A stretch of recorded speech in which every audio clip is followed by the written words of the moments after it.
तिकडले मुलकाची मेंढर हे कारंडी माणसं कारंडी माणसं असायची. कोणी मराठी बी कोणाचं तेव्हा काय हे पोटा पाण्याचं हाल व्हायचं ती सगळी मामाजवळ यायची.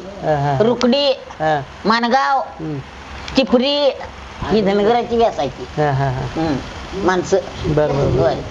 मला काय काय काम करायचं? रुकडेचं अन्नापा हिवरा जातर हे कोकण सगळ्यांची नावं ध्यानात माझ्या राहीनात आता. सगळी रुकडीची रुकडीची धनगर होती. मागणं ह्यो आता भिका भिकाचा लोक मागणं तिच्या भावाची पोरं सगळी असायची. बरकाळ्याचे मावशी असायचे का नाही? बरकाळ्याचे मावशी असायचे का नाही? बरकाळे कापशी काय तेवढं ध्यानात नाही. दुसरं कोण जास्त बायका नव्हतं. यायच्या जायच्या. ताया का मावशी माहित आहेत? असं ताया का धोटणी ताया का माहित आहे? कल्लवा बी आहे की. कल्लवा आजी माहित आहेत? कल्लवा बी आहे की. आवरणाळची कल्लवाची माहिती.